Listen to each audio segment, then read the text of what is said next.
1889년 9월 3일 야마우치 후사지로는 일본 교토에 화투를 전문적으로 제작하는 닌텐도 고파이라는 상점을 차리게 된다. 화투 제조업을 통해 닌텐도 고파이의 규모는 날이 갈수록 커지게 되었고, 일대 회장이었던 야마우치 후사지로가 사망한 뒤에는 그의 손자였던 야마우치 히로시가 22살이라는 어린 나이에 회장의 자리를 물려받게 된다. 야마우치 히로시는 1951년 회사의 이름을 닌텐도 플레잉 카드로 바꾼 뒤 1953년 일본 최초로 플라스틱 플레잉 카드를 제작해 판매하기 시작했고, 1959년에는 디즈니 캐릭터가 인쇄된 캐릭터 카드까지 판매하게 되면서 회사는 큰 성공을 거두게 된다. 그러다 어느 날 야마우치 히로시는 미국에 위치하고 있는 세계 최대의 카드 제조회사 USPC를 방문하게 되었는데, USPC를 보고 난 후 자사의 플레잉 카드 사업에 큰 위기감과 한계를 느꼈는지 이때를 기점으로 플레잉 카드 제작 이외에 다른 사업에도 손을 대기 시작하는데, 닌텐도가 손대기 시작한 다른 사업에는 한 끼용 즉석 쌀밥, 모텔, 복사기, 택시, 유모차와 같은 사업들이 있었지만 모두 실패로 돌아가게 되고, 거듭된 실패에 결국 닌텐도의 주가는 980엔에서 60엔까지 추락하며 회사는 도산 위기에 처하게 된다. 야마우치 히로시는 이상한 사업들 대신 화투와 플레잉 카드로 사람들에게 오락거리와 즐거움을 주었던 과거처럼 초심으로 되돌아가자는 마음에 1963년 회사명을 닌텐도 플레잉 카드에서 닌텐도로 변경하였고, 이후 울트라 핸드,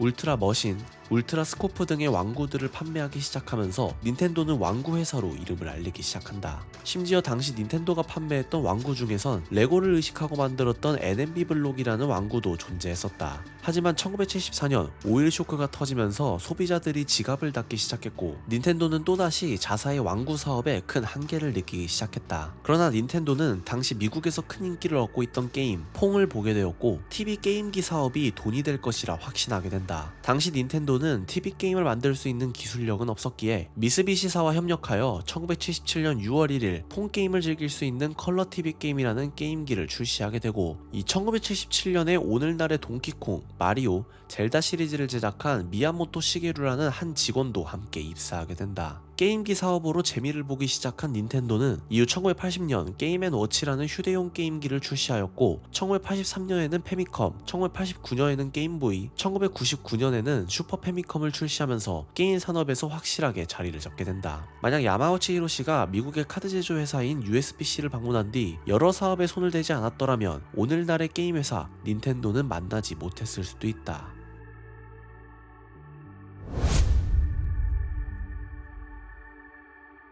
과연 닌텐도라는 회사의 이름은 무슨 뜻을 가지고 있을까? 사실 오늘날 닌텐도라는 단어가 어떤 뜻을 가지고 창립되었는지 정확히 알고 있는 사람이 없는 상황으로, 닌텐도의 3대 회장 야마우치 히로시도 한 인터뷰에서 초창기 닌텐도가 어떤 의미를 가지고 장명되었는지 자신도 정확히는 모른다고 답했을 정도이다. 하지만 현재 닌텐도에서 공식적으로 사용하고 있는 한자를 참고해보면 닌텐도가 어떤 뜻을 가지고 창립되었는지 어림짐작해볼 수 있는데, 닌텐도의 한자를 해석해보면 운을 하늘에 맡긴다, 마음대로 화투를 칠 수 있는 집 정도로 해석되는데, 가운데 있는 한자는 닌텐도에서 하늘 천자를 사용한 것이 아닌 일본의 요괴 텐구에 사용되는 텐자를 따온 것으로, 당시 일본에선 몰래 버리는 화투를 텐구라 불렀기 때문에 텐구에 사용된 텐자를 회사의 이름에 넣은 것으로 추정된다. 과거 닌텐도가 게임 산업에 뛰어들기 전 화투와 카드 게임을 초창기에 제작했던 회사라는 것을 생각해보면 닌텐도가 가진 한자의 의미가 꽤 어울린다고 할 수 있다.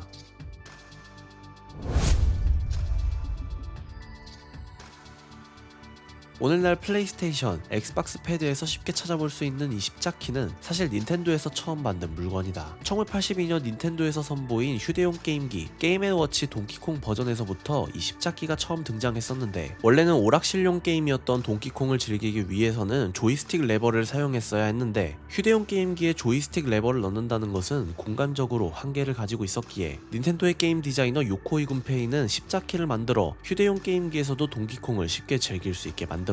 이후 닌텐도는 다른 회사들이 십자키를 사용하지 못하게 특허를 등록하였고, 이 십자키는 페미컴과 슈퍼 페미컴, 게임보이에서도 계속 등장하면서 닌텐도 게임기만의 상징이 되었다. 닌텐도의 십자키 특허는 1994년도에 소멸되어 오늘날 다양한 패드에서도 십자키를 목격할 수 있지만, 아이러니하게도 십자키를 만든 닌텐도에서는 스위치 라이트를 제외한 이번 닌텐도 스위치에서는 십자키 디자인을 빼버렸다.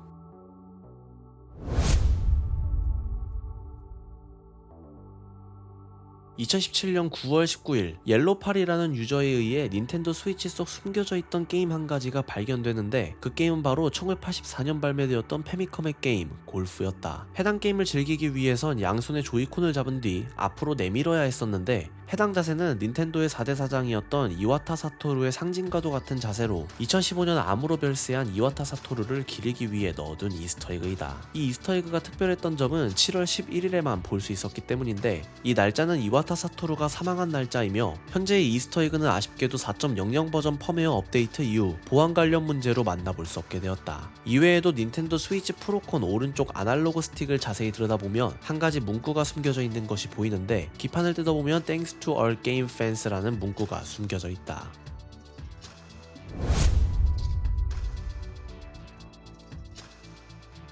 1980년에 출시한 휴대용 게임기 게임앤워치가 흥행하면서 닌텐도는 오랜 시간 따라다녔던 적자에서 벗어날 수 있게 되는데 게임 산업에서 자신감이 붙었는지 닌텐도는 이때 레이더스코프라는 아케이드 게임을 북미 시장에 출시하기 위해 약 3000대 정도의 게임기를 대량 생산하게 된다. 하지만 레이더스코프는 갤럭시 안의 아류작이라는 평가를 받으며 북미 시장에서 흥행에 실패하게 되고 닌텐도 창고에 약 2000대 이상의 재고가 남아버리게 된다. 남은 2000대를 어떻게 처리해야 할지 닌텐도에서 회의가 열리게 되었는데 레이더스코프의 소프트웨어를 새로운 게임으로 바꿔 아예 다른 게임기로 재탄생시키자는 아이디어가 나오게 되고 당시 닌텐도에서 근무하고 있던 디자이너 요코이 군페이의 제안으로 사내에서 게임 아이디어 공모전이 열리게 된다. 하지만 당시 닌텐도에선 기획과 관련된 일을 하고 있던 디자이너 미야모토 시게루 외에는 게임을 기획할 디자이너가 없었기에 미야모토 시게루 혼자 게임을 개발하기 시작한다. 그는 만화 뽀빠이에서 영감을 받아 뽀빠이의 여자친구 올리브가 작중 등장하는 악당인 블루토에게 납치당하게 되면 뽀빠이가 자신의 여자친구를 구출하러 가는 배경의 게임을 기획한 뒤 개발까지 마치게 되지만 뽀빠이 라이선스를 가져오는 데 실패하면서 미야모토 시게루는 만들어 놓은 뽀빠이 아케이드 게임의 맵 디자인을 약간 수정한 뒤 뽀빠이 캐릭터를 점프맨이라는 캐릭터로 블루토를 고릴라 콩, 올리브를 폴린으로 재탄생시킨 뒤 1981년 동키콩이라는 게임을 세상에 내놓게 된다. 한 가지 재미있는 사실이라면 동키콩은 주인공이 점프 기능을 가지고 있던 최초의 게임이었다고 한다.